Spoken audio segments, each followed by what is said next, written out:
நம்முடைய வாழ்க்கையில எத்தனையோ வகையான ஆடைகளை நம்ம பயன்படுத்தியிருப்போம். அந்த ஆடைகளுடைய துணியும் நமக்கு தெரிந்து பயன்படுத்தியிருப்போம். பட் இருந்தாலுமே கடந்த ஒரு சில வருடங்களாக மூங்கில் துணி அப்படிங்கிற பெயர்ல மூங்கிலால செய்யப்பட்ட துணியானது விற்பனை செய்யப்பட்டு அதிகமானோரால விரும்பி வாங்கப்படுற ஒரு துணியாக இருக்குது. அந்த வகையில மூங்கில் மிக வேகமாக வளரக்கூடிய ஒரு தாவரம் அப்படிங்கிற பெயரையும் பெற்றிருக்குது.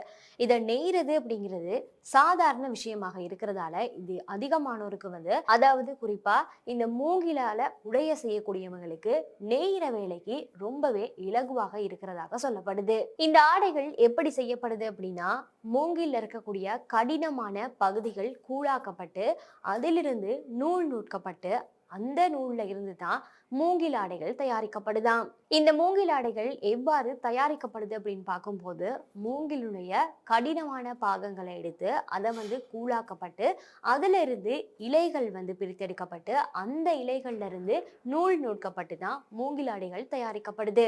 இயந்திர முறை மற்றும் ரசாயன முறை இந்த இரண்டு முறைகளை பயன்படுத்தி தான் மூங்கில் ஆடைகள் தயாரிக்கப்படுதாம். குறிப்பா மூங்கில் ஆடைகள் மென்மையாகவும் காற்றோட்டம் உட்புகரக்கூடிய வகையில அமைந்திருக்கதால அனைவராலும் விரும்பி அணியப்படக்கூடிய ஆடையாகவும் பார்க்கப்படுற அதே சமயத்துல நம்முடைய உடல்ல ஏற்படுற வியர்வைய உலர்த்துறதற்கும் இந்த மூங்கில் ஆடைகள் உதவி செய்து.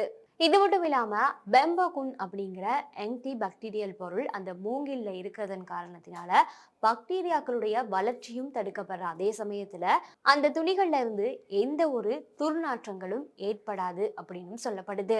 ஆசிய மற்றும் ஐரோப்பிய நாடுகள்ல இந்த மூங்கில வைத்து துணி நெய்கிறது பழக்கமானது அதிகமானோரால செய்யப்படுற ஒரு தொழிலாகவும் இருக்கிற அதே சமயத்துல இந்த மூங்கில் துணியை அடிப்படையாக வைத்து டி-ஷர்ட்டுகள், அது மட்டும் இல்லாம இந்த மூங்கிலால தயாரிக்கப்படக்கூடிய துணிகளை வைத்து டி-ஷர்ட்டுகள், மேசை விரிப்புகள், இது மட்டும் இல்லாம விளையாட்டு ஆடைகள் போன்ற பல விதத்திலான ஆடைகள் இவங்களால நெய்து தரப்படுதாம்.